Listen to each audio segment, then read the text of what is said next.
Bismillahirrahmanirrahim. Assalamualaikum warahmatullahi wabarakatuh.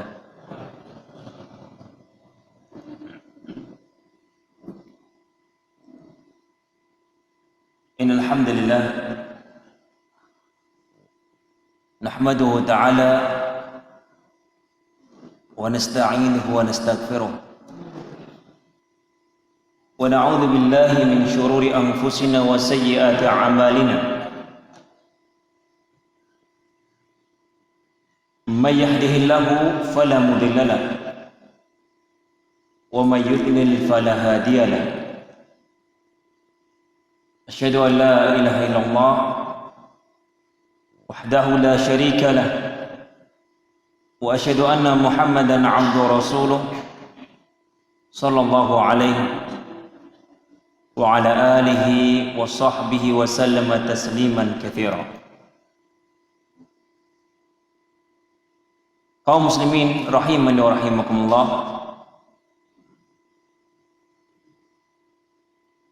tiada pernah bosan dan tiada pernah lelah seorang muslim selalu berusaha mendapatkan keridhaan Allah Subhanahu wa ta'ala.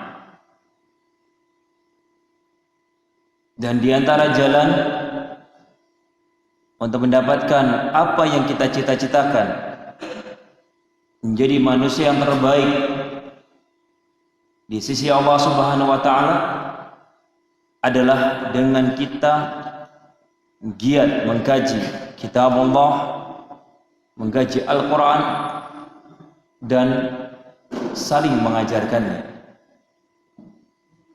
Baginda Rasul alaihi salatu wasalam menyatakan, khairukum man ta'allama al-Quran wa 'allama. Sebaik-baik kalian adalah yang mempelajari Al-Quran dan mengajarkannya. Di dalam hadis tersebut jelas bahwasanya predikat menjadi manusia yang terbaik di antaranya adalah dicapai dengan mengkaji Al-Quran dan mengajarkan Al-Quran kepada kaum muslimin. Dan di antara bentuknya adalah kajian setiap hari Selasa ini, di mana alhamdulillah ayat demi ayat, surat demi surat telah kita kaji dan telah kita kupas. Dan alhamdulillah banyak sekian hal-hal yang tadinya belum kita ketahui. Dengan kita belajar, akhirnya kita bisa mengetahui banyak hal. Oleh karena itu kaum muslimin rahimani wa rahimakumullah, Nabi alaihi salatu wasalam menyatakan, ihris ala ma yanfa'u fasta'in billah wa la ta'jaz. Baginda Rasul alaihi salatu wasalam menyatakan, ihris ala ma yanfa'u, semangat untuk mendapatkan apa-apa yang bermanfaat bagimu. Fasta'in billah, dan jangan lupa ketika kita berusaha untuk mendapatkan apa yang bermanfaat, untuk meminta tolong kepada Allah Subhanahu wa ta'ala. Kenapa demikian? Karena tidak kita bisa beribadah dengan istiqamah melainkan karena pertolongan Allah Subhanahu wa ta'ala. Iyyaka na'budu wa iyyaka nasta'in. Wala ta'jaz. Dan kemudian yang ketiga adalah jangan pernah pesimis. Oleh karena itu kata para ulama, kunci kesuksesan seorang muslim adalah dia berbekal dengan 3 hal ini. Pertama adalah al-hirs, semangat.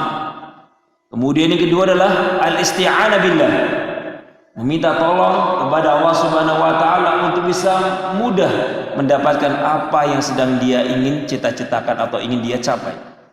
Wala ta'jaz, dan jangan pernah merasa lemah. Harus seorang muslim optimis bahwasanya apa yang sedang dia kejar pasti dia akan dapatkan dengan izin Allah Subhanahu wa ta'ala. Oleh karena itu kaum muslimin rahimani wa rahimakumullah, tentunya jauh-jauh kita menuju ke masjid ini, misalnya yang berada di Jonggol atau misalnya anak ini dah 1 jam. Mungkin antum lebih daripada 1 jam perjalanan dengan mobil, apalagi dengan kendaraan misalnya sepeda, tentunya lebih jauh lagi. Tidaklah semua kita tempuh melainkan apa? Ingin mendapatkan apa? Surga Allah Subhanahu wa taala. Nabi alaihi salatu wasallam telah menjanjikan, man salaka tariqan yaltamisu fi ilman sahalallahu lahu bihi tariqan ilal jannah.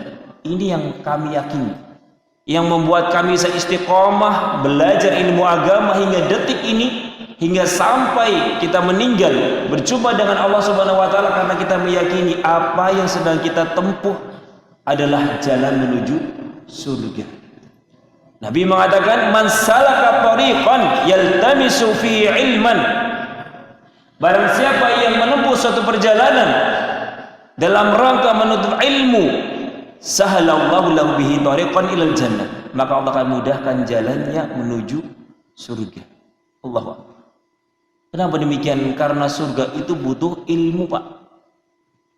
Gak bisa surga itu didapatkan dengan kejahilan, kebodohan, tidak. Gak ada ceritanya orang bodoh masuk surga, gak ada. Kenapa demikian? Karena apa? Fabarakallahu nanti orang-orang yang di pedalaman yang tidak sampai kepada mereka dakwah tauhid itu nanti ketika di surga akan diuji juga. Diuji sampai di mana ketaatan dia, keilmuan dia terhadap Allah Subhanahu wa taala. Ashabul fatrah dan termasuk orang-orang yang belum mendapatkan dakwah mungkin, apakah kemudian mereka surga demikian? Tidak, diuji oleh Allah Subhanahu wa taala. Dari kiamat nanti akan diuji, mereka Pak disuruh oleh Allah Subhanahu wa taala masuk ke dalam api. Apabila mereka memenuhi perintah Allah untuk masuk dalam api, maka mereka masuk surga. Tetapi kalau mereka enggan, tentunya mereka apa? Akan masuk neraka.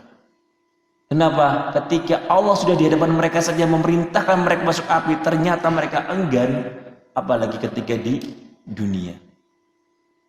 Oleh karena itu kaum muslimin rahimani wa rahimakumullah, inilah yang membuat kita terus semangat di dalam mengkaji agama, terkhusus mengkaji tafsir Al-Quran. Karena dengan ini kita akan semakin khusyuk di dalam sholat kita. Ketika kita mendengarkan surat misalnya Al-Bayyinah yang tadi dibacakan, kalau kita sudah melewatinya, kita akan bisa menggambarkan faedah demi faedah yang tersirat di dalam surat tersebut. Oleh karena itu, alhamdulillah, kita sekarang insyaallah taala masuk pada surat Al-Adiyat, di mana Allah Subhanahu wa taala bersumpah atas nama kuda.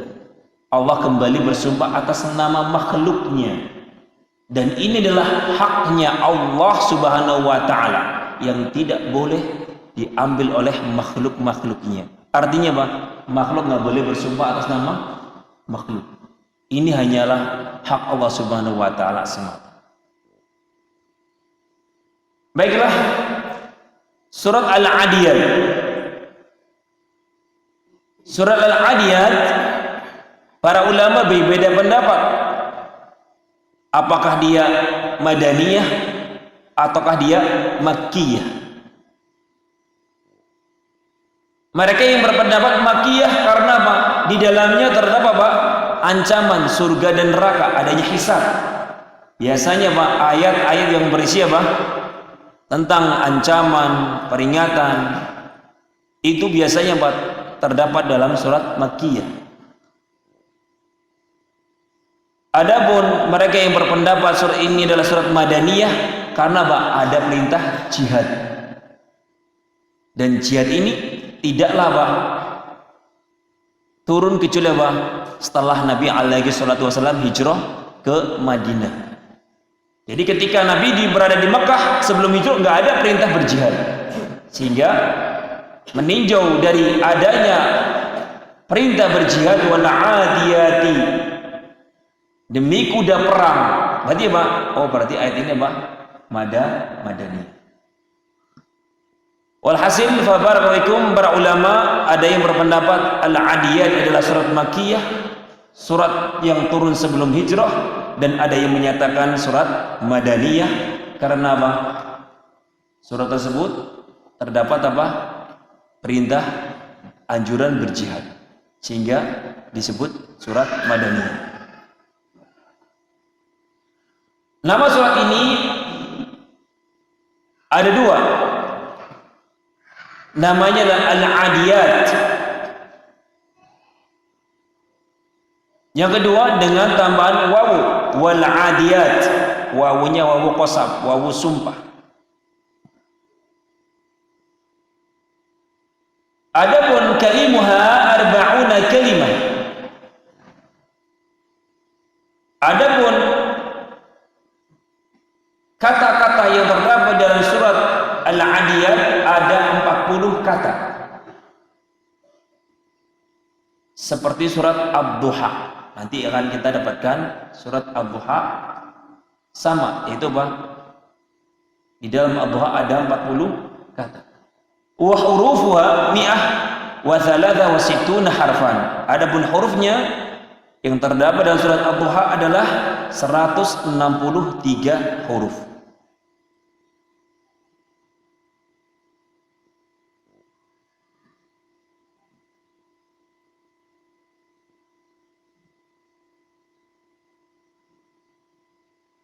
Maksud dari surat Al-Adiyat ini intinya adalah peringatan untuk kaum muslimin dari sifat-sifat orang-orang kafir.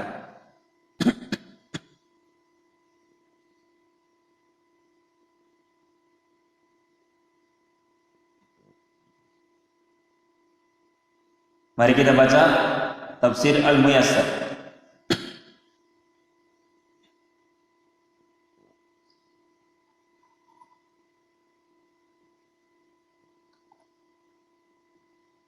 A'udzu billahi minasyaitonir rajim. Bismillahirrahmanirrahim.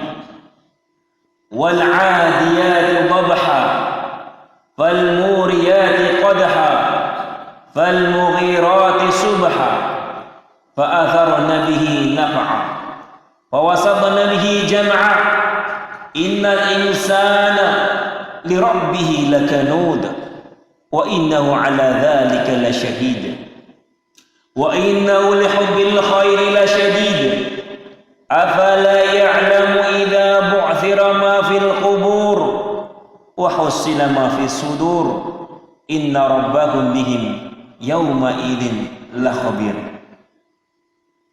Tafsir surat ini adalah wal 'adiyati dhabha aqsama Allah Ta'ala bil khairil jariyat fi sabilihi nahwa al-'adu hina yadhharu sautuha min sur'ati adwiha wa la yajuzu lil makhluqi an yuqsima illa billah fa innal qasama bi ghairillah syirkun. Wal 'adiyati dhabha artinya adalah Allah Subhanahu wa taala di sini bersumpah atas nama makhluknya yaitu kuda al-jariyah yang berlari cepat ketika mereka menyerang musuh-musuh. Hina yadhhar sautuha min sur'ati adwiha, ketika kuda tersebut berlari dengan cepat sehingga mengeluarkan suara dari nafasnya, suara yang keluar karena apa? Saking cepatnya perjalanan atau larinya. Wala yajuzu lil makhluq, oleh karena itu Allah Subhanahu wa taala melarang bagi makhluk bersumpah kecuali dengan nama Allah Subhanahu wa taala. Fa innal qasama bi ghairi la syirkun, karena sungguhnya bersumpah dengan selain nama Allah adalah kesyirikan. Ini sudah kita bahas bahwasanya bersumpah atas nama makhluk hanyalah hak Allah Subhanahu wa taala semata. Adapun makhluk maka tidak boleh. Sudah kita bahas di surat Al-Asr dan juga surat yang lainnya. Di sini wal 'adiyati dhabha, demi kuda yang berlari cepat. Fal muriyati qadha ay fal khayl allati tanqadih an-nar min salabati hawafiriha min shiddati adwiha. Artinya fal muriyati qadha adalah kuda tersebut berlari cepat hingga memercikan api-api dari apa? Dari kerasnya apa? Benturan kuku-kuku kuda tersebut yang apa? Yang menyentuh jalan min syiddati adwiha, karena apa? Karena saking cepatnya larinya.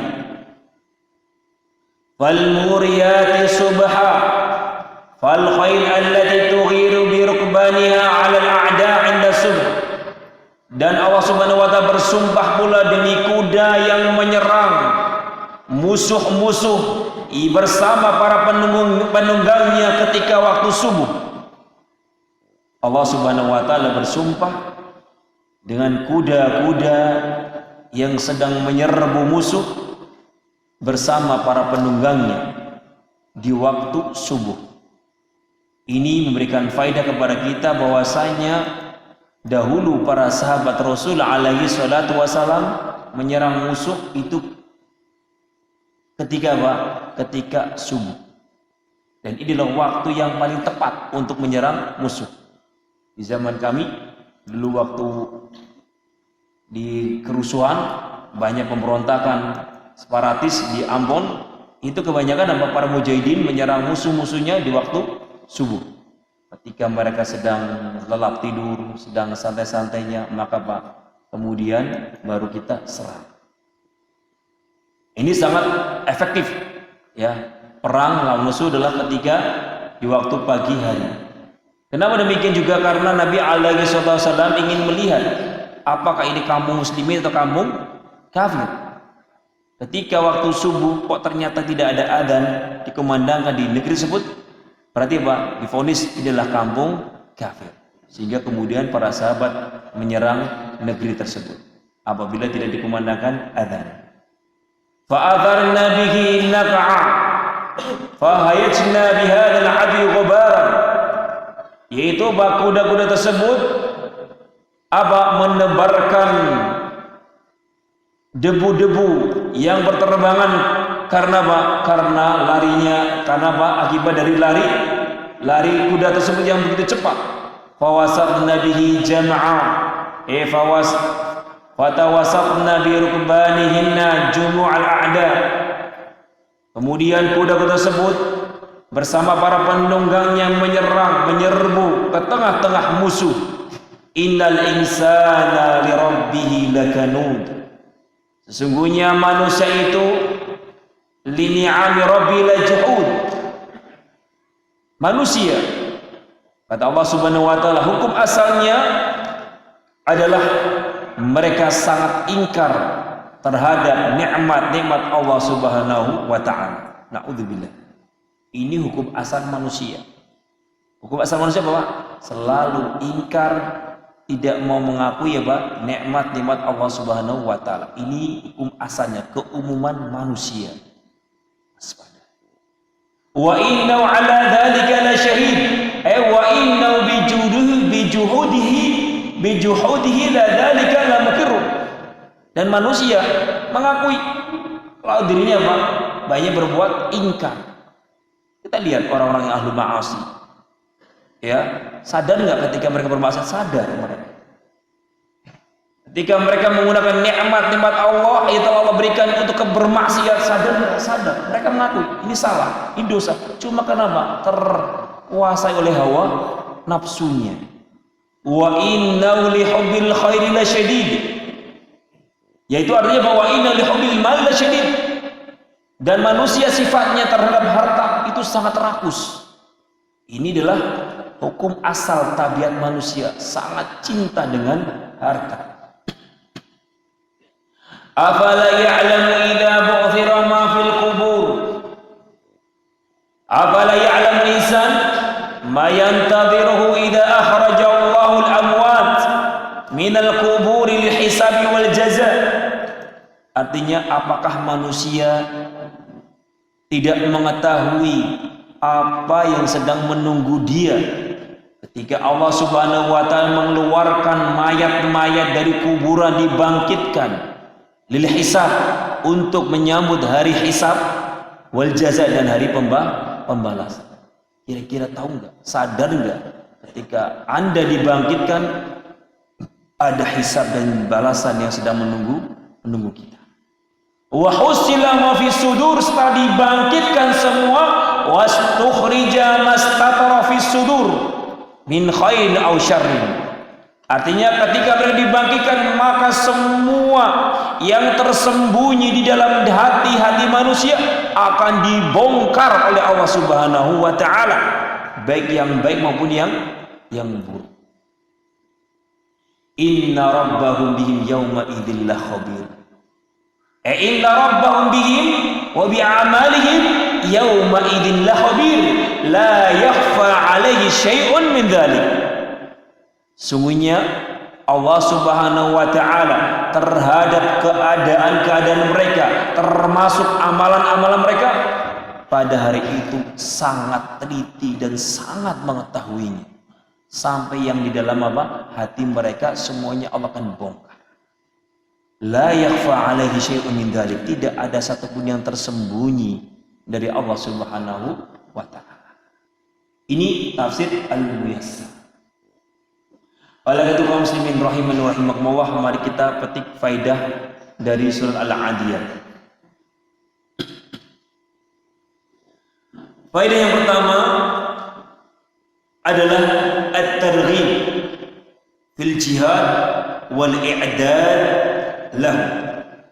Di dalam surat Al-Adiyat ini terdapat faidah yang pertama, anjuran untuk berjihad dan mempersiapkan diri untuk berjihad.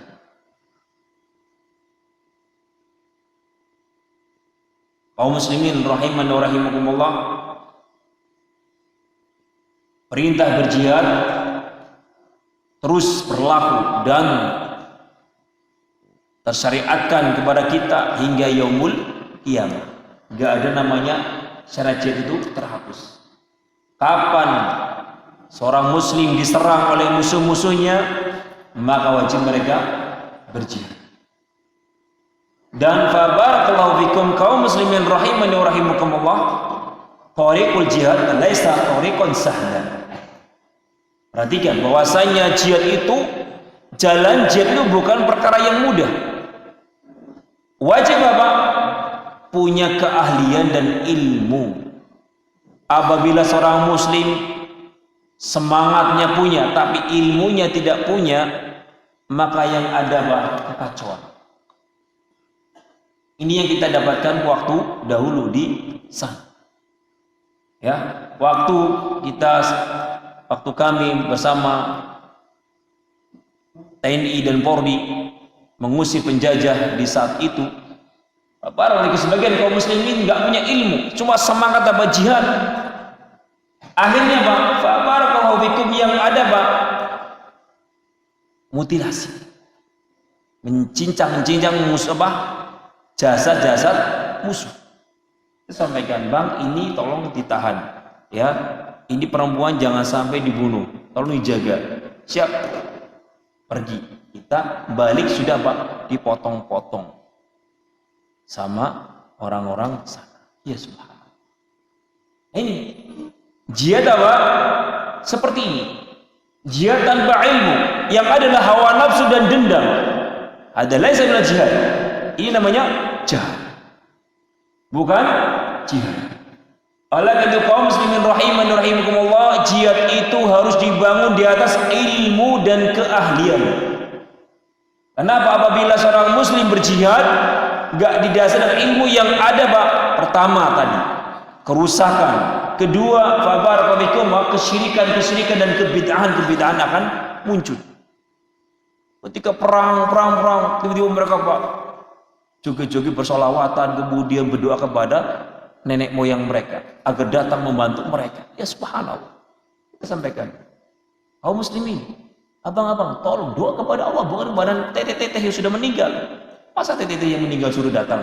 Dari mana ceritanya? Minta tolong kepada Allah untuk diturunkan bala tentaranya kepada kita. Namun barakallahu karena kejahilan mereka, ya sudah, kita pergi tetap kembali kepada akidah mereka dan keyakinan mereka. Barakallahu inilah yang terjadi jika kaum muslimin berperang, yang ada Pak membawa jima penuh dengan kalimat-kalimat kufur. Bagaimana yang seperti ini akan ditolong oleh Allah Subhanahu wa taala? Bahkan sebagian pasukan-pasukan Islam percaya dengan hal yang seperti ini. Dikasih kekebalan, dikasih kesaktian. Yang barakallahu yang mereka klaim apa ini bisa Pak menjadi Pak perantara untuk jadi tameng mereka. Padahal kalau kita mau menilik sejarah Islam, Rasulullah SAW dan para sahabatnya, apakah mereka Pak kebal? Tidak. Nabi SAW ketika perang Hunain terluka, bahkan apa helm besi beliau remuk sampai bagian gigi geram beliau patah. Kemudian sahabat sekian banyak sahabat meninggal terpanah oleh musuh-musuh Islam. Ini menunjukkan bahwasanya Pak Islam tidak ada namanya Pak kebal di dalam jihad. Justru Pak kalau seandainya kita mati itu Pak rezeki. Kenapa harus kebal? Tujuannya kita jihad Pak agar kita mendapatkan surga. Loh kalau maunya kita kebal, justru Pak kita bukan mendapatkan surga tapi neraka. Karena Pak kesyirikan yang ada pada diri kita. Oleh karena itu barakallahu fikum ini Islam menganjurkan jihad, tapi jihad harus dilandasi dengan ilmu. Subhanallah, na'udzubillah min dzalik. Al-Qaeda atau barakallahu fikum ISIS, kita lihat beberapa di media sosial diberitakan apa? Mereka apa? Membunuh musuh-musuh yang dianggap musuh oleh mereka dengan cara apa? Dibakar. Beberapa tahanan di penjara kemudian disiram bensin, kemudian suruh ngaku kamu dari mana, intel dari mana? Enggak, ngaku dibakar hidup-hidup. Hal-hal minal Islam. Apakah seperti ini di Islam membakar manusia? Tidak. Tidak sama sekali diizinkan dalam Islam membakar manusia. Walaupun itu orang kafir, tidak ada Pak pembenaran dalam Islam membakar manusia walaupun dia musuh kita. Kenapa demikian? Karena Nabi alaihi wasallam menyatakan la yu'adzab bin-nar illa rabbun nar. Tidak ada yang boleh menyiksa makhluk dengan api kecuali sang pencipta api. Ini pernyataan Rasulullah sallallahu alaihi wasallam. Adapun yang terjadi pada sahabat Ali bin Abi Thalib itulah ijtihad beliau. Memang Ali bin Abi Thalib membakar apa? Orang-orang Khawarij dengan api, tetapi Pak itu ijtihadnya beliau dan itu pun diingkari oleh para sahabat Rasulullah sallallahu alaihi wasallam. Jadi bukan dalil ya bahwasanya boleh kita membakar musuh-musuh dengan apa? Dengan api dengan dalil apa? Hujah perbuatan Ali bin Abi Thalib. Tidak. Jadi barakallahu jihad adalah perkara yang masyru'. Namun sekali lagi harus didasari dengan ilmu dan juga keahlian. Gak bisa modal ilmu tahu cara jihad begini-gini kemudian gak punya keahlian kemudian berangkat. Ini namanya apa? Store nyawa. Akan bagus store nyawa biar mati. Iya, tapi Pak harus ada ikhtiar, latihan bagaimana merayap, latihan bagaimana apa menembak atau memanah dan yang lain sebagainya. Bukan kemudian pasrah seperti itu. Jadi babar ikut ini. Dan di antara dalil-dalil yang menunjukkan syariat jihad adalah surat Al-Anfal ayat 60. Di antara dalil-dalil yang menunjukkan anjuran berjihad adalah surat Al-Anfal ayat 60. Allah Subhanahu wa taala berfirman, wa a'iddu lahum mastata'tum min quwwah wa min ribatil khayl turhibuna bihi aduwallah wa aduwakum. Persiapkan kata Allah, persiapkan untuk menghadapi mereka apa yang kalian mampu dari kekuatan, siapkan. Wa min ribatil khayl, dan juga Pak kuda-kuda perang, disebutkan kuda. Kenapa? Di zaman dahulu kuda adalah senjata atau kendaraan yang paling efektif untuk apa? Menyerang musuh. cepat gerakannya dan apa? Lebih lincah daripada onta, beda dengan onta. Kalau kuda luar biasa. Oleh karena itu Pak, disebutkan kuda di dalam surat Al-Adiyat. Para ulama mengatakan Al-Adiyat itu adalah unta.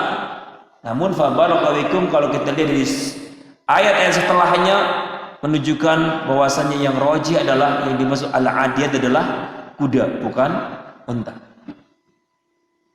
Jadi Allah Subhanahu wa taala menyatakan wa'idul lahum mastata'u min quwwah. Siapkan semua kemampuan, kekuatanmu untuk apa? Berjihad. Di antaranya Pak, dengan apa? Berlatih kuda. Makanya hingga sekarang apa? Islam selalu Pak menyarankan apa? Melatih anak-anak kita berkuda. Dan bisa jadi di akhir zaman kembali Pak perannya seperti zaman dahulu. Kata para ulama, nanti di akhir zaman perangnya bukan dengan perang apa? Bom atom atau bom Nawawi dan yang lain sebagainya. Kembali kepada zaman dahulu. Perangnya dengan berkuda. Dan yang bisa menghancurkan Ka'bah siapa? Habasyah. Yang di surah Al-Fil dahulu gagal menghancurkan Ka'bah. Nanti di akhir zaman mereka berhasil menghancurkan Ka'bah. Ka'bah batunya Pak dilepas satu persatu, mereka urut-urutan berbaris urut-urutan melepasi apa? Batakoknya Ka'bah. Dan kaum muslimin nggak ada yang berani. Semuanya sibuk dengan dunia dan dunia sampai apa? Ka'bah dihancurkan, mereka pun tidak punya kecemburuan. Takut dengan musuh-musuh Islam. Ini nanti di akhir zaman. Sehingga barakallahu fikum ini. Ya, ketika pernah anak tanya Syekh, terus kemudian di akhir zaman mana ini Amerika dan yang lainnya? Kemudian kok yang bisa menghancurkan Islam malah siapa? Malah Habasyah, negeri yang sekarang miskin, negeri Ethiopia yang kategorinya Pak nggak masuk akal kalau siapa kita pakai logika sekarang yang akan menghancurkan Ka'bah, menghancurkan Mekah, menghancurkan Masjidil Haram yang begitu megahnya, kekuatannya luar biasa. Kata para ulama bisa jadi mungkin Amerika, Rusia dan yang lainnya perang di antara mereka dengan bom atom mereka sehingga mereka kemudian hancur di akhir zaman. Yang tinggal adalah negeri-negeri kecil yang nggak pernah punya bom atom. Kemudian karena minyak sudah habis, kemudian minyak bumi dan bahan-bahan itu semuanya sudah habis, maka Pak kembalilah perang kembali ke seperti zaman dahulu. Paham? Jadi kenapa kok nggak ada perang dengan tank lagi di akhir zaman? Karena apa? Bisa jadi karena perangnya begitu dahsyat dan kemudian apa? Tidak ada bahan bakar lagi. Sehingga semuanya kembali kepada zaman dahulu, perang dengan kuda, panah dan yang lain sebagainya. Kemudian barakallahu fikum di dalam surat An-Nisa ayat 85 Allah Subhanahu wa taala menyatakan wa faddalallahu al-mujahidin 'alal qa'idina ajran 'azima. Ini juga dalil bahwasanya Allah Subhanahu wa taala melebihkan orang-orang yang berjihad atas orang-orang yang cuma duduk-duduk di rumah dengan pahala yang besar. Namun fa barakallahu fikum ketika terjadi seruan jihad, maka kata para ulama harus dengan izin pemerintah. Pemerintah yang pertama kali meneriakan jihad. Tidak boleh masing-masing pribadi, wah ini ada kerusuhan di Amerika, di Ambon atau di Papua atau di Kalimantan atau Sumatera, kita jihad. Tidak boleh kaum muslimin berperang tanpa izin dari pemerintah. Ini syarat, ini ilmu yang harus kita ilmu pertamakan. Misalnya ada orang ingin ke Palestina atau ke Suriah ingin berjihad, maka boleh silakan, tapi harus dengan izin pemerintah. Apabila tidak ada izin, maka tidak boleh. Setelah itu Pak, izin dari orang tua.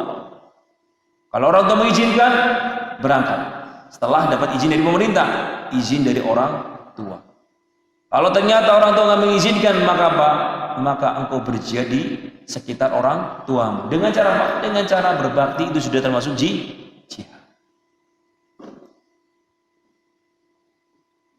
Dan fabarakallahu adapun di zaman sekarang karena tidak ada perang, maka kata para ulama afdhalul jihad fi hadzal zaman talabul ilmi wad da'wah. Di zaman sekarang karena tidak ada perang di Indonesia, maka jihad yang paling utama di negeri yang aman adalah dengan berilmu, belajar ilmu dan mendakwakan ilmu. Ini senjata yang paling ditakuti oleh musuh-musuh di zaman sekarang. Wallahi, negeri-negeri kafir nggak takut dengan senjata-senjata kita. Kenapa? Canggihnya senjata Rusia atau Amerika atau yang lainnya itu lebih jauh daripada kita. Mau nyerang Indonesia gampang. Tetapi yang ditakuti oleh musuh-musuh Islam terhadap Saudi Arabia atau Indonesia atau yang lainnya adalah ketika dakwah ilmu dan dakwah masih berkembang. Itu yang paling ditakut. Kenapa? Karena apabila mereka diserang dengan barakallahu fikum dengan fisik, dengan senjata, karena masih punya ilmu, punya amalan soleh, mereka akan bergerak dan mengangkat senjata untuk membela agama dan negara mereka. Mereka tahu kalau Islam mati masuk surga, kalau mereka mati masuk neraka. Rugi mereka. Sudah rugi biaya besar, rugi kesudahannya. Sehingga barakallahu fikum, caranya bagaimana menghancurkan suatu negara kaum muslimin bukan dengan cara diperangi fisiknya, tapi diperangi apa? Akhlaknya, diperangi imannya. Sehingga di zaman sekarang muncul Islam fobia. Dipobikan anak-anak jangan mondok, nanti ada pelecehan seksual. Jangan mondok, nanti adanya penganiayaan sekolah. Tuh di pondok sana ada penganiayaan sampai mati, tuh di pondok sini ada penyiksaan sampai mati. Luar biasa, dibesar-besarkan terus. Untuk apa? Menakut-nakuti agar anak-anak Islam jangan mondok, mending sekolah umum saja. Dan ini sekarang terus dibesar-besarkan oleh media massa. Adapun kalau terjadi tawuran ya di SMA ini sampai mati, pernah diliput sampai 2 hari 3 hari? Kalau pondok luar biasa ya. Kemarin beberapa lagi viral satu pondok pesantren sampai berapa hari? Hingga sekarang masih terus diliput. Luar biasa. Walaupun itu pondok awam, tapi itu memang ingin menciptakan bahwanya pondok pesantren itu mengerikan. Kamu akan disiksa, akan dilecehkan, akan dan yang lain sebagainya. Oleh karena itu kaum muslimin rahimakumullah, hati-hati. Oleh karena itu terus berilmu dan terus berdakwah agar Indonesia senantiasa ditakuti oleh musuh-musuhnya. Selama dakwah tauhid, ilmu tauhid dan dakwahnya terus berkembang di Indonesia, maka musuh Islam tidak akan pernah akan leluasa menghancurkan negara kita. Ini adalah janji Allah Subhanahu wa taala. Nuasil, kita lanjutkan insyaallah taala selepas isya. Wassallallahu nabiyina Muhammad wa ala alihi wasallam. Bismillah, alhamdulillah, wassalatu wassalamu ala rasulillah wa ala alihi wa sahbihi wa man wala. Asyhadu an la ilaha illallah wahdahu la syarika lah wa asyhadu anna Muhammadan abduhu rasuluh sallallahu alaihi wa ala alihi wa sahbihi wa sallam tasliman katsira.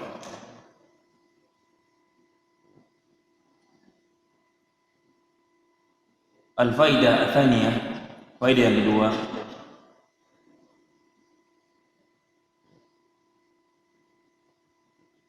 adalah kullu fi'lin aw juhdin aw malin aw masyru'in yuqaddimuhu al-insan li dinihi fa huwa min al-jihad alladhi yuhibbu Allah yuthni ala sahibihi.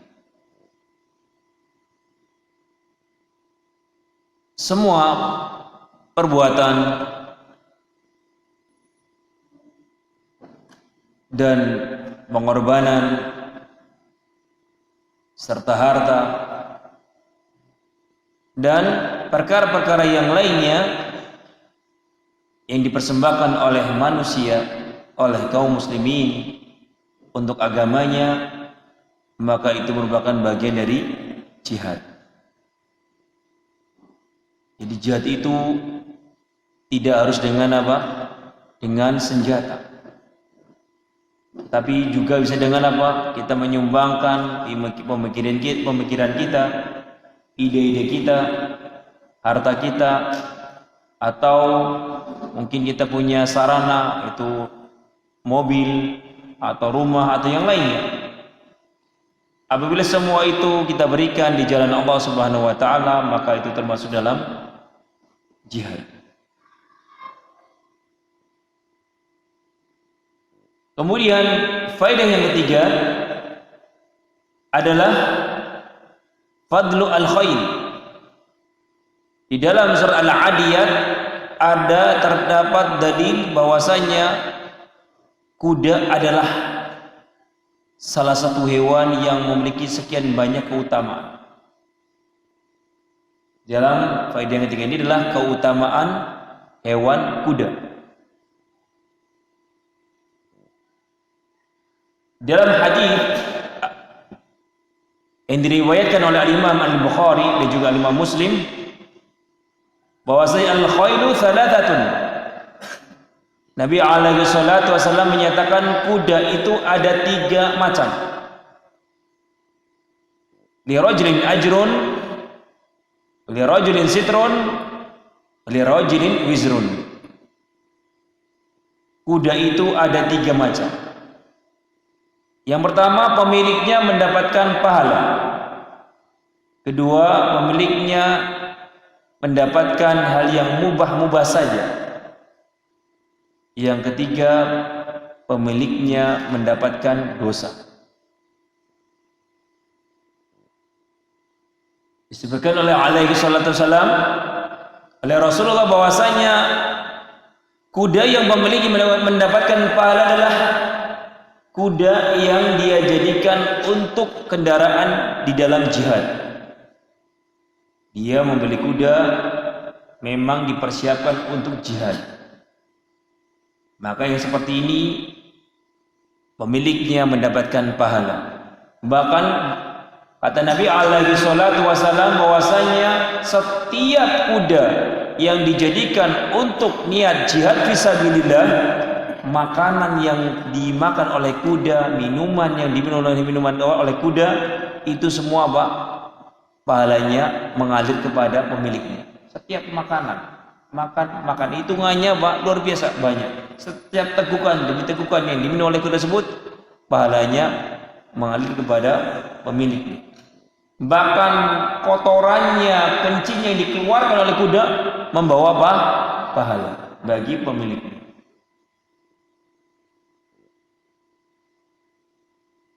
Kuda yang kedua adalah kuda yang mubah-mubah saja, yaitu orang itu memiliki kuda untuk apa? Mencari nafkah. Dan apabila dia menunaikan hak kuda, maka fabarakallahu, maka dia bisa mendapatkan pahala. Jenis kuda ketiga adalah kuda yang pemiliknya mendapatkan dosa.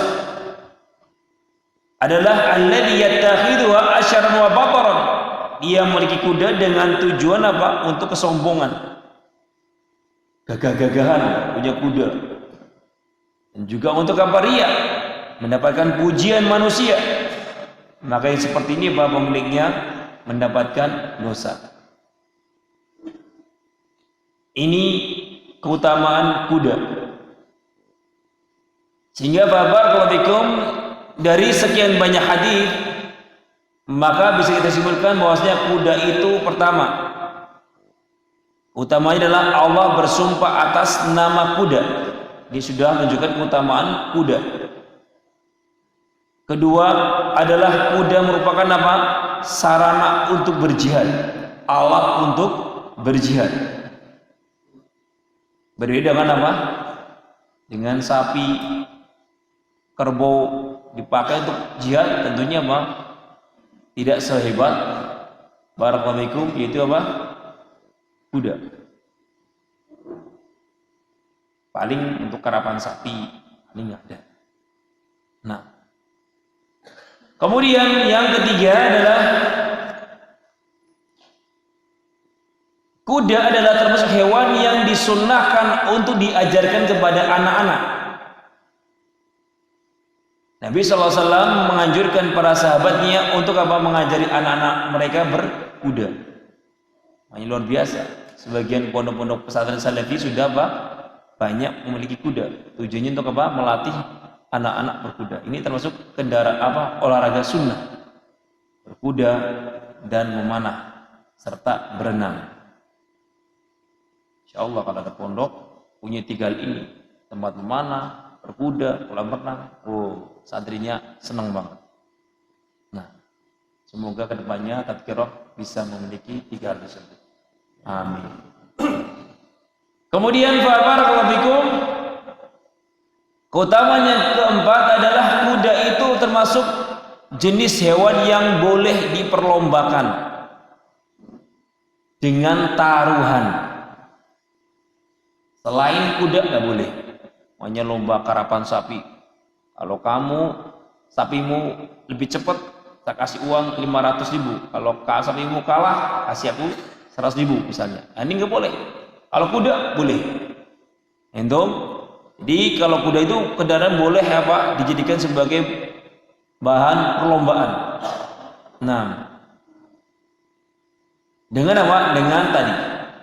La sabaqa illa fi khufin au hafirin au naslin. Kata Nabi, tidak ada perlombaan yang menggunakan apa tadi? Taruhan kecuali 3, yaitu apa? Onta, kuda, dan memanah. Faedah yang keempat adalah amar Allah bi irhabil adu bi kulli ma yastata' min quwwah. Di dalam surat Al-Adiyat ada perintah Allah Subhanahu wa taala untuk menakuti musuh dengan segala hal yang bisa kamu siapkan. Ini merupakan apa? Perkara yang diperintahkan oleh Allah Subhanahu wa taala. Kira-kira apa yang bisa menakuti musuh? Tadi berkuda, kemudian memanah. Walaupun dia tertawa, wah memanah. Ya. Zaman sekarang kok perang pakai memanah, kuno. Udah kata siapa? Dulu Pak Burjing aja bisa menang lawan Belanda sama Jepang, ya. Apalagi panah. Nah, panah itu bisa jaraknya bisa sampai 150 meter, masih efektif. Nah, dan apa? Enggak mengeluarkan suara. Beda dengan tembakan, nyusuk panah, jebret, mati penjaganya. Nah, ini barakallahu fikum, ya, termasuk menakuti musuh. Demikian juga renang, ya, ada olahraga yang ditakuti oleh musuh. Dengan renang ini kaum muslimin luar biasa, banyak apa? Menguntungkan, terutama ketika musuhnya sedang melalui kapal, ya, maka kemudian bisa kita serang lewat jalur laut. Kemudian barakallahu fikum, dengan sekian banyak cara. Yang jelas Islam memerintahkan untuk apa? Untuk kita mempersiapkan segala hal yang bisa bikin takut musuh. Walaupun nggak ada jihad, tapi minimal apa? Bikin takut musuh. Di antara bikin takut musuh adalah halaqain ilmu. Yang di antara yang bisa nakuti musuh itu jihad adalah dengan jihad menuntut ilmu. Selama anak muda-mudinya belajar ilmu agama, itu paling dibenci dan paling ditakuti oleh mereka. Kenapa? Tahu kalau Islam selama masih mau belajar, berarti pertolongan Allah selalu bersama mereka. Tetapi ketika pemuda-pemudi Islam sudah jauh dari ilmu dan lebih banyak senang dengan apa? Kemaksiatan, gandrung dengan segala kemungkaran-kemungkaran, selesai sudah. Mereka tahu ini Allah nggak bersama mereka, serang. Bahkan nggak perlu diserang, hancur sendiri. Sehingga Bapak Hukum termasuk ilmu adalah sarana jihad untuk menakuti musuh. Oleh karena itu Bapak Hukum terus giatkan majelis-majelis ta'lim di Al-Hanifnya, di Tadkiratnya, dan di manapun. Nah, dalam rangka apa? Menakuti musuh, bahwa Islam imannya masih terus terjaga, bahkan meningkat dengan ilmu yang mereka belajar. Kemudian yang ke-5, al-aslu fil insan al-juhud wa nuqran ni'amillahi ta'ala. wa nisyanu fadli. Hukum asal manusia itu naudzubillah min dzalik, menentang, mengkufuri nikmat Allah dan lupa akan keutamaan Allah. Ini sifat asli manusia, Pak. Ini sudah dicatatkan oleh Allah Subhanahu wa taala. Oh, masa gitu? Ini Allah yang menciptakan kita. Allah mengatakan wa innal insana li rabbih lakanud.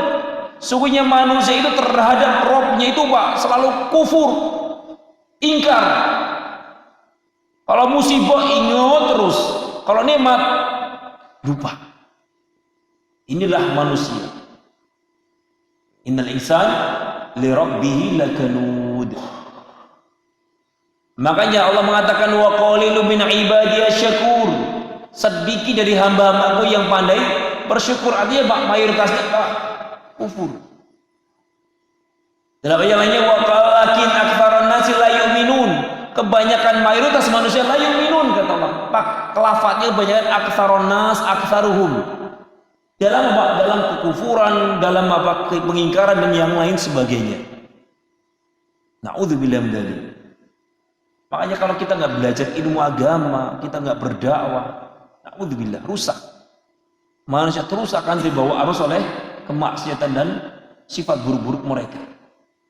Sehingga barakallahu, ayo ya, ikhwan-ikhwan ikut andil ya, baik dengan menyebarkan audio-audionya atau menyebarkan barakallahu lewat majalah dan yang lainnya. Yang jelas dengan sumbangsi antum semuanya dakwah bisa terus bertebaran dan hidup. Ini penting. Kenapa? Karena tabiat manusia itu kufur, ingkar dan menentang Allah Subhanahu wa taala. Kita lihat, gak usah jauh-jauh di lingkungan kita, orang yang mau belajar dan orang yang tidak mau belajar lebih banyak yang tidak mau belajar. Orang yang mau ibadah dan yang tidak mau ibadah lebih banyak orang yang tidak mau ibadah. Inilah keadaan manusia. Makanya Allah Subhanahu wa taala menyatakan dalam surah Al-Alaq, kalla innal insana la yadgha ar-ra'ahu istaghna. Ini manusia. Manusia itu, Pak, la yadgha. Sifat aslinya, Pak, senantiasa melampaui batas. Ar-ra'ahu istaghna, dirinya itu sudah kaya, sudah cukup, gak butuh dengan Allah Subhanahu wa taala, gak butuh ibadah. Anak nggak sholat kok kaya kok, ngapain sholat?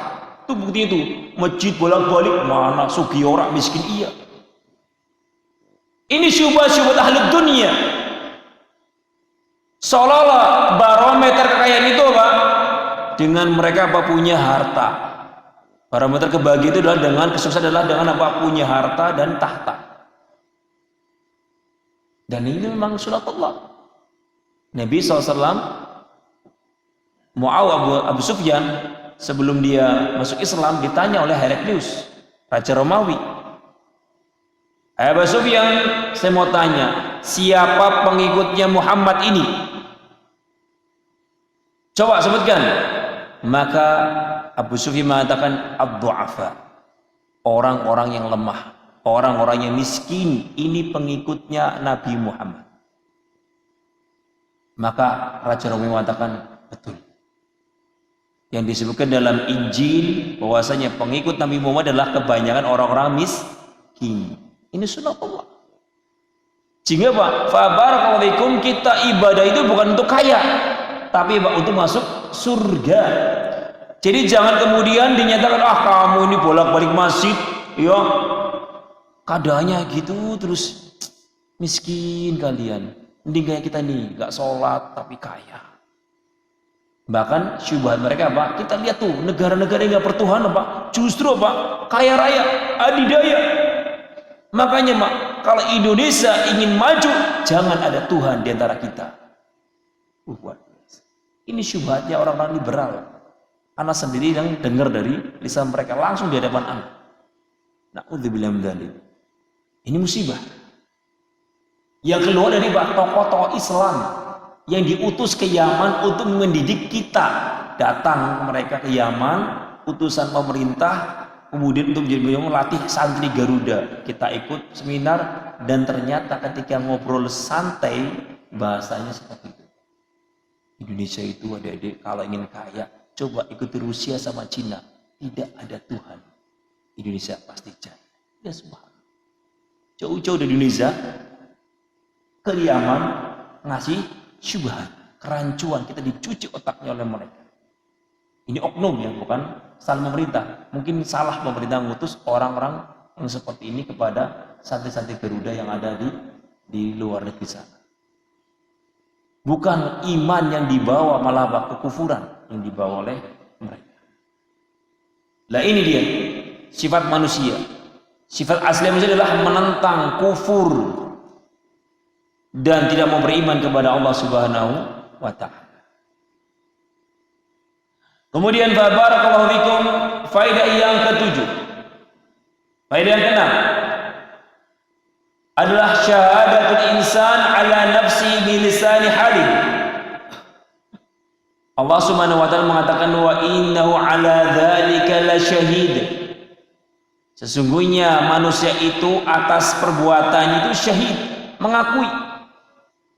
Artinya berarti apa? Faedah ketujuh, manusia itu sadar bahwa dirinya adalah suka menentang dan durhaka kepada Allah.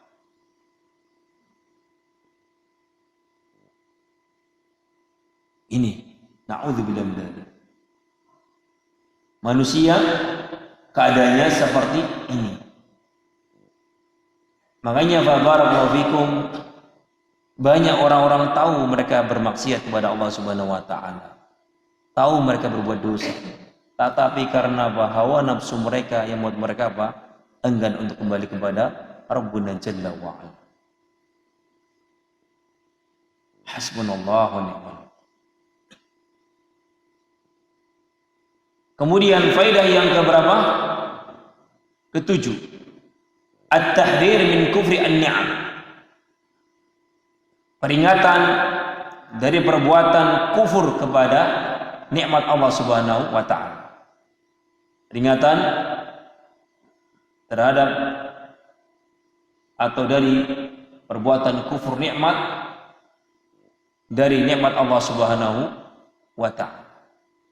Allah menyatakan dalam surah An-Nahl ayat 53, "Wa ma bikum min ni'matin faminallah." Tidaklah nikmat yang kamu dapatkan hai manusia, dari bangun tidur hingga tidur lagi, itu semua apa? Dari Allah. Bukan dari kita. Perhatikan, pernah dengar kisah tentang 3 orang Bani Israel yang diuji oleh Allah Subhanahu wa ta'ala. Ada 3 orang diuji sama Allah. Orang ini na'udzubillah abros, penyakit kusta, kulitnya menjijikan, putih dan jelek. Satunya lagi botak, kulitnya pun kepalanya tuh nggak ada tumbuh rambut, jelek sekali kepalanya. Satunya lagi buta. Allah Subhanahu wa ta'ala ingin melihat 3 orang ini kalau dikasih suatu nikmat, kira-kira ingat nggak sama Allah? Beriman nggak sama Allah? Taat nggak sama Allah? Ingat nggak ketika kena musibah? Ingin Allah menguji mereka. Nabi mengatakan diutuslah malaikat dalam wujud manusia. Hai orang yang abros, orang yang kusta, kalau kamu diberi nikmat sama Allah, kira-kira nikmat apa? Aku pengen nikmat kulit yang indah, kulit yang bagus. Terus kalau kamu dikasih harta apa yang mau aku minta? Aku pengen minta apa? Minta onta. Langsung minta yang gede, Pak. Kalau zaman sekarang Pak minta apa yang paling mahal? Mobil yang paling mahal apa, Pak? Pak Jero kalau ada yang miliuner, 2 miliar, 3 miliar. Sampai ada yang na'udzubillah tadi. Mobil sampai miliaran. La ilaha illallah. Mobilnya FS katanya miliaran juga ya. Fa barakallahu fikum. Minta Pak, ontak, nggak tanggung-tanggung Pak, mintanya yang gede sekalian. Dikasih, nih, dioles kulitnya langsung mulus, halus, kayak makhluk halus, luar biasa. Kulitnya halus Pak, mulus, penyakitnya sembuh. Dikasih ontak yang bunting sama Allah, dan ternyata Pak, ontanya melahirkan dan seluruh lembah-lembah penuh dengan ontanya, kaya raya, mendadak. Kemudian datang kepada orang yang kedua Pak. Datang kepada orang kedua, kalau kamu dikasih nikmat sama Allah, apa yang kamu inginkan? Aku pengen rambutku apa? Indah. Wah, artis sampo kalah kabeh. Oh, pengen apa? Rambutnya indah, dikasih sama Allah. Dilus sama malaikat. Kemudian apa? Rambutnya tumbuh indah, menakjubkan. Jadi gagah. Kemudian harta apa yang kamu sukai? Maka diminta onta. Dalam berita yang lain minta sapi, minta yang gede.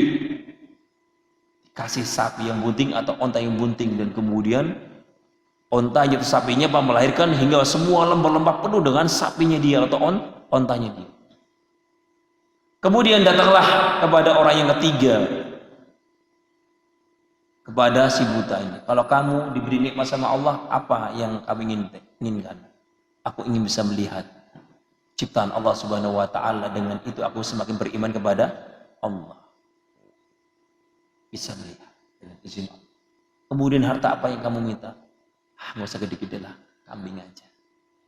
Ibaratnya saya cukup punya sepeda ontel. Dikasih kambing yang dalam keadaan bunting.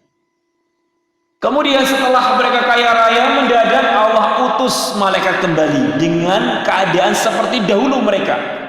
Satunya malaikat datang dalam kondisi penyakit kusta, miskin. Ketok pintu kepada orang yang pertama. Ya fulan, kasih saya seorang musafir. Saya berpenyakit seperti ini. Tolong beri kami bekal. Beri kami sedekah untuk bisa melanjutkan perjalanan kami menuju ke negeri kami. Siapa kamu? Miskin. Pergi kamu. Ya fulan, berikanlah kami. Tidak, pergi kamu. Hai fulan, bukankah kamu dulu seperti saya? Iya. Seperti kamu. Saya nggak pernah miskin. Aku dari dulu kaya raya. Bukankah dahulu kamu telah diberikan harta dari Allah? Tidak, kata dia. Hartaku yang aku punya itu semua dari warisan orang tuaku. Jerih payah mereka. Luar biasa, Pak. Jawabannya, Pak, lupa daratan. Katanya, Pak, semua harta yang dimiliki datanya dari warisan orang tuanya. Dan mengusir orang tersebut yang dianggap menjijikan. Maka kemudian mereka mengatakan, ya fulan, ketahuilah aku adalah malaikat Allah. Aku diutus untuk mengujimu. Dan ternyata engkau telah kufur kepada Rabbmu. Maka dengan izin Allah akan kembalikan semua penyakitmu. Dan kemudian Allah hilangkan semua harta-hartamu. Kembali seperti semula. Kemudian orang yang kedua sama ternyata, ketika datang malaikat dengan wujud yang menjijikan, rambutnya nggak punya rambut, kemudian miskin, minta harta, diusir dengan alasan ini semua harta dari orang tua saya, ini hasil jerih payah mereka dan saya nggak pernah seperti kamu dulu, pergi kamu. Diusir. Kemudian, ya fulan, aku adalah malaikat Allah yang datang ingin menguji kamu. Sekarang apa? Allah akan kembalikan semua penyakit-penyakitmu, penyakit botakmu, dan kemudian Allah ambil semua harta. Iya, miskin lagi. Kemudian datang kepada orang yang ketiga. Ya fulan, kasihanilah ke asa. Dan kondisi dia buta. Maka kemudian orang itu mengatakan, wahai bapak, silakan bapak ambil kambing yang bapak inginkan. Mau 10, mau berapa silakan. Atau semuanya. Itu semua titipan dari Allah Subhanahu wa ta'ala. Dahulu saya seperti bapak, nggak bisa melihat, buta dan miskin. Sekarang kalau ingin bapak mengambil harta saya, silakan. Mau berapa pak? Kambingnya mau ambil, ambillah. Terserah bapak. Luar biasa. Maka kemudian malaikat mengatakan, ya fulan, aku adalah malaikat yang datangin menguji engkau, dan ternyata engkau adalah orang yang pandai bersyukur. Janganlah engkau menjadi seperti dua temanmu itu yang kufur nikmat kepada Allah Subhanahu wa ta'ala. Kemudian malaikat itu pun pergi. Jadi syahid ini kata Rasulullah SAW, hati-hati. Faedahnya, Pak, ketika engkau minta kepada Allah suatu harta, jangan minta yang gede-gede. Khawatirnya, Pak, kita lupa daratan. Minta, ya Allah berikanlah aku mobil Hammer misalnya. Datang mobil Hammer. Wah, semua orang dimartini sama dia. Sombong banget. Ya, Hammernya ini. Kalau di Yaman, Pak, Hammer itu mobil seperti losbak biasa. Ya, berteteran di jalan-jalan itu biasa. Kalau di Indonesia, mobil Hammer, kita nyentuh dikit aja langsung orangnya marah. Luar biasa. Hati-hati. Kuatirnya bah kita nggak bisa bah bersyukur. Ternyata bah harta yang kita minta ternyata bah membuat kita bah lupa dengan Allah Subhanahu wa taala. Ya Allah, jadi kalau aku manajer, wah, mintanya langsung manajer. Atau jadi manajer bejejer. Ya, apa? Lupa. Ya, luar biasa. Dulu sholat di sholat pertama, lama-lama mundur nih hilang. Nah ini sudah banyak terjadi pada saudara-saudara kita. Minta yang disuruh saja, ya Allah berikanlah aku harta yang aku bisa Pak. Dengan harta itu aku masih tetap bisa pandai bersyukur. Minta harta yang apa? Biasa saja. Nabi SAW, Allah marzuqni qutan. Nabi mengatakan Pak, Allahumma marzuqni qutan. Ya Allah, ini doanya Nabi. Allah marzuqni qutan. Ya Allah berikanlah aku rezeki Pak, bahan pokok untuk makan hari ini. Ini doanya Nabi. Enggak minta yang muluk-muluk ya usah besok hari. Udah besok hari nanti ada rezeki yang lain lagi. Ini doanya Nabi. Allah marzuqni qutan. Enggak pernah Nabi berdoa Allah marzuqni sayyaratan, Allah marzuqni ta'iratan, Allah marzuqni qitoran. Ya Allah berikanlah aku kereta ya Allah. Untuk biarkan kemana-mana pakai kereta misalnya. Ada itu kereta bayi. Nah, jadi barakallahu fikum minta yang biasa-biasa saja. Enggak usah muluk. Khawatir apa? Kita nggak pandai bersyukur. Perasaan? Taman gitu. Nah, kemudian yang 8. Al-mal min a'zami majwadil insan. Faedah ke-8, harta adalah termasuk perkara-perkara yang paling dicinta oleh manusia. Harta adalah termasuk benda yang paling dicintai oleh manusia. Perhatikan Bapak-bapak, kita perhatikan surah Al-Imran ayat 14. Di sini Allah menyatakan, Zuina linnas hubbus syahwat. Telah dijadikan kepada manusia itu senang dengan syahwat. Perhatikan Pak, memang sudah takdir. Ya, manusia itu memang dibuat senang dengan syahwat, dengan perkara-perkara yang menyenangkan.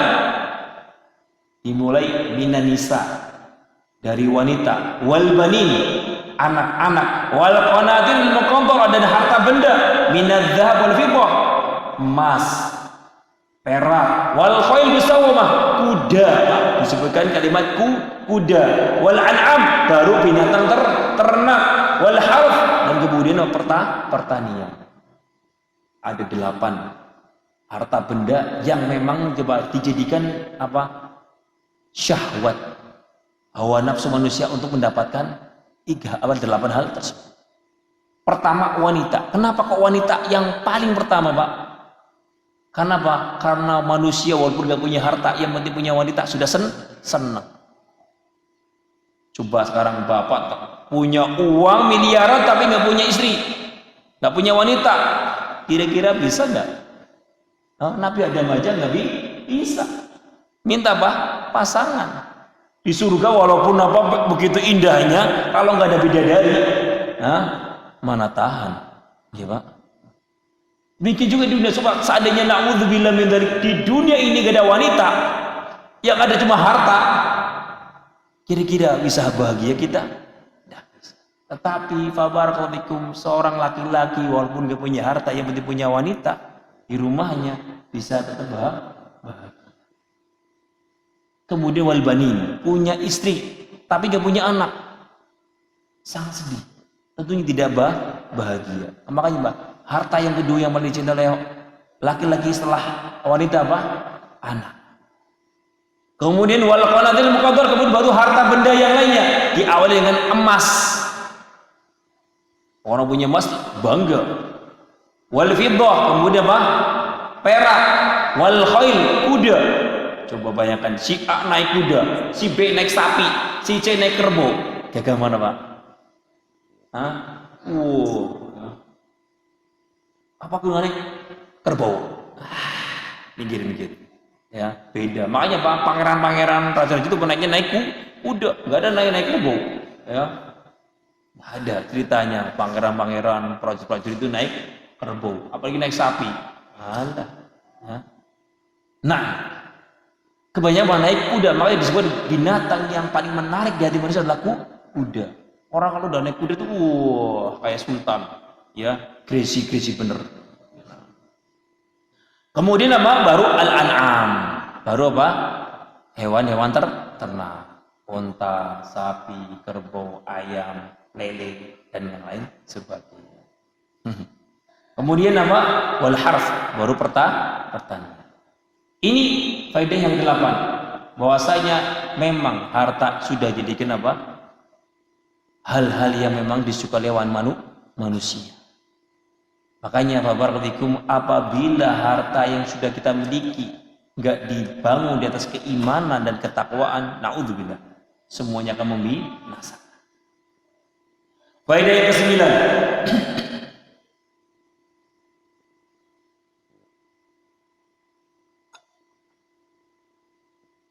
Bayan anal insani yuhibbul mal hubban syadidan illa idza hudhiba bil iman wasalul a'mal.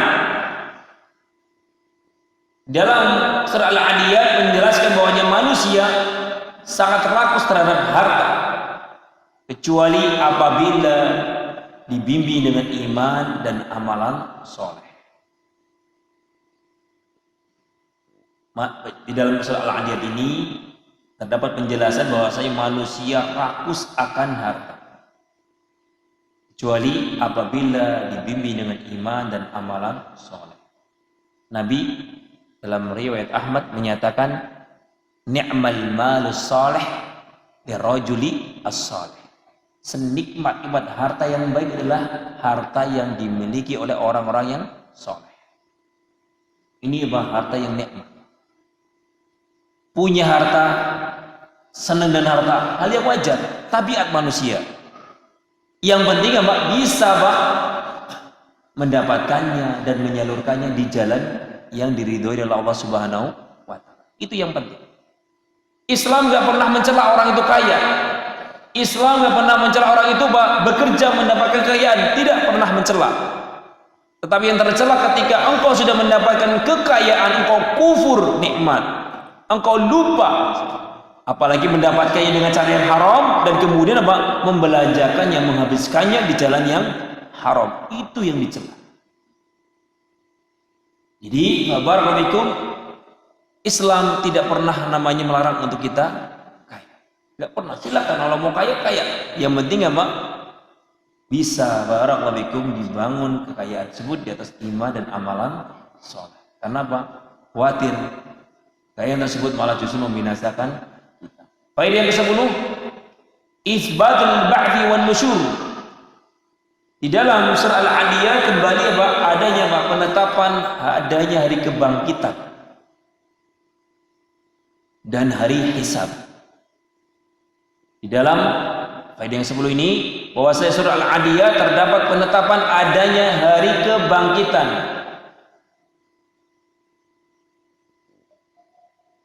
Afala ya'lamu idza bu'thira ma fil qubur. Allah Subhanahu wa Ta'ala sebelumnya dalam surah Al-Qari'ah ayat 4, yauma yakunu nasu kal farashil mabthuth, dibangkitkan dalam keadaan seperti laron-laron yang berterbangan. Inilah akidah Ahlussunnah wal Jamaah, bahwasanya setiap manusia pasti nanti akan dibangkitkan setelah hari kiamat ditegakkan. Berbeda dengan orang-orang kafir, za'amal ladzina kafaru alla yub'atsu qul bala wa rabbi la tub'atsunna thumma la tunabba'unna bima 'amiltum wa dzalika 'ala Allah yasir. Allah menyatakan orang-orang kafir itu menyangka bahwasanya mereka tidak akan pernah dibangkitkan oleh Allah Subhanahu wa Ta'ala. Bagaimana bisa orang dimakan sapi, ini makan sapi, dimakan harimau, yang ini makan kakinya, yang ini makan kepalanya, yang ini makan perutnya, kemudian harus dibangkitkan? Mana mungkin? Ini orang-orang yang ingin mengukur kekuasaan Allah Subhanahu wa Ta'ala dengan akal mereka. Tentunya nggak bisa. Inilah orang-orang kafir menyangka bahwasanya manusia ketika sudah mati hancur lebur jadi tanah nggak akan mungkin dibangkitkan. Siapa bilang? Maka Allah mengatakan, katakanlah wahai Muhammad, bala, tidak seperti itu. Tentu Allah akan membangkitkan kamu dan kemudian akan membongkar semua amalan-amalanmu, perbuatan-perbuatanmu. Wa dzalika 'ala Allah yasir. Semua itu sangat mudah bagi Allah. Mengadakan sesuatu yang belum ada menjadi ada saja itu mudah bagi Allah, apalagi Pak mengadakan yang sesuatu yang sudah ada sebelumnya. Tentunya sangat mudah. Kamu dulu aja yang belum ada, cuma sekarang semani bisa dikembalikan sama Allah Subhanahu wa taala, diubah, diwujudkan menjadi makhluk, apalagi yang sudah mati jadi tanah kemudian dibangkitkan kembali. Kemudian faedah yang 11. Anna yaumal qiyamah yadhar ma fis sudur. Faedah yang 11 bahwasanya pada hari kiamat semua rahasia-rahasia yang disimpan di dalam hati akan dibongkar.